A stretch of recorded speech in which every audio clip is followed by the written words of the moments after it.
Chapter 2. The Fine Art of Giving. Pupil.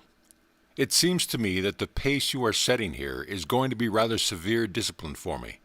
But since it is to be for only a few weeks, if I wish, I shall try it. If there is not a big change for the better, both inside and out, at the end of that time, I can stop. Is that not so? Master. Yes, but please do not enter lightly upon this study, and do not seek to cultivate an acquaintance with God for the sake of what you will be able to get from Him. This is a tragic mistake that many people make, and which is difficult for many to rectify. They seek first to get, and promise faithfully that they will then give. But in so doing, they have inverted the Spirit's law of compensation, which is good, which is right, and which is immutable, as it is both good and right. Pupil. This sounds interesting. What is this great law? Master. The law is that first we must give, and after we have given, the getting automatically follows, just as day naturally comes with the rising of the sun. But the getting of anything good never precedes the giving of something of value. True giving, giving with love as to unto God Himself, cannot possibly impoverish anyone, nor can withholding from the Spirit and its service ever truly enrich one. Verily, 'tis more blessed to give than to receive. Giving as unto God open wide the sanctuary of Jehovah within us, in which we may also find peace. Giving makes a giver a direct channel for the transmission of infinite love and power into one's daily, hourly life. Then will adversity flee, and certain achievement of all things whatsoever ye will follows immediately. But I repeat, first ye must give. Pupil. But what can we give to God if He already has everything? Master. We can give Him the one thing of which He does not have too much, of which He can never have too much, of which we can never hope to give Him too much. The one thing that God wishes us to give Him, first, last, and always, is nothing less than the greatest gift in the universe. Now what is that? Pupil. I am sure that it is love. Master. Right, but just what is love? Pupil. Well, God is love. Master. That is correct too, but if God is love, what is God? And if love is God, what is love? Pupil. Is this a parable? What is love? What is God? That's just what I would like to know too. Tell us, please. Master. Just what God is, just what love is, each person must answer for himself. For after all, your conception of God and of love is God and is love to you. But perhaps we can set forth a few thoughts that may prove helpful and which will be practical. To love someone is passion, and can only be conferred upon or come from the opposite sex. To some, love is the tenderness of a mother for her child, or of a doting father for his children. To others, love is the love of friends, parents, or orphans, and there are some who love themselves most of all. But real love is love of God and for God. To love Him is the first commandment, and if one keeps this great commandment, there is no need of any other commandment.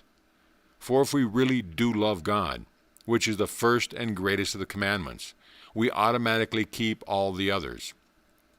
Pupil. But is it enough to just love God with all of our hearts, all of our souls, and all of our minds?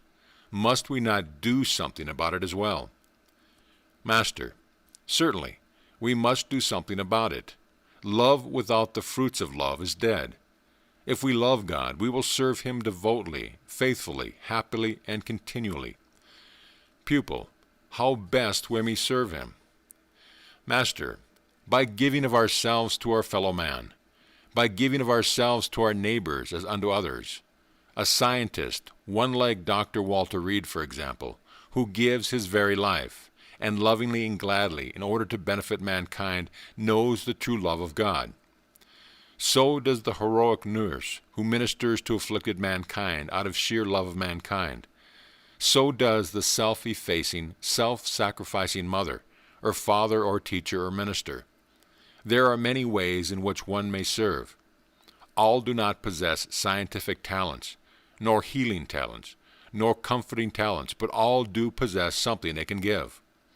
Some who feel themselves unable to serve directly give of themselves by donating money to worthy causes, and these too are serving God, because they love their neighbors and therefore love Him. Let me give you an example of true love, as I personally knew it in a wonderful woman, one of many cases that I know. Pupil: yes, do give us an example. They always help to clarify things, and show us how others have done what we wish to do. Master: very well. This divine soul was reared in a home of great wealth and culture, but as a very young woman she made up her mind to go out in the world, on the firing line itself, as she called it, to serve actively and lovingly there. She became a nun, and as such was assigned to a hospital as a trained nurse. As she entered upon her life work, she was filled with love for mankind, with enthusiasm for serving God by serving His suffering ones, and she did serve lovingly, happily, faithfully, tenderly, 8 hours a day or even 12 hours a day. But the hospital was woefully understaffed, and Marie, as we shall call her here, was soon subject to call 16 hours daily, and even during the 8 hours when she was supposed to have the rest, she was often summoned and asked to serve more. Her quarters were right on the same floor with many of the patients, and this ward was her charge day and night. Often at 2 or 3 o'clock in the morning, the bell beside her bed would ring with an urgent summons. She would arise at once, go to the patient, and minister to his or her wants. But in due time she became physically tired, and of course she began to resent the calls that broke into her rest, especially when it seemed to her, as it often did at the times, that the patient merely wished a drink of water, or wanted a pillow adjusted a certain way, or was merely lonely, all of which were irritating trifles to a weary nurse. For a month or more these trials went on, seemingly from bad to worse. Marie resolved almost desperately to do something about it, and immediately. So she cast about for a way to best remedy the situation. For days she thought about the matter, asking the Spirit for guidance.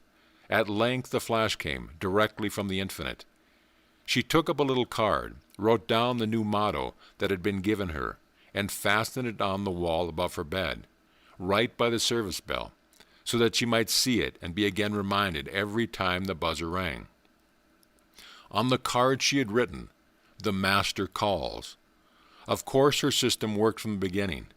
Quite soon she was saying in immediate answer to the bell, even while sleepily fumbling for her light, "The Master calls." And she would arise and go and serve, without impatience, without resentment, yes, rejoicing in the opportunity to again serve in love. As a consequence, her energy was untiring. She easily and joyfully did the work of 3 nurses, always rested, always fresh, always efficient, always smiling whenever called. Her patients loved her greatly. She was always cheerful, always encouraging, always aglow, as it were, with a holy love. And to those who did not know her secret, as very few did, the patient she attended seemed to be miraculously healed. Let your motto also be, "The Master calls."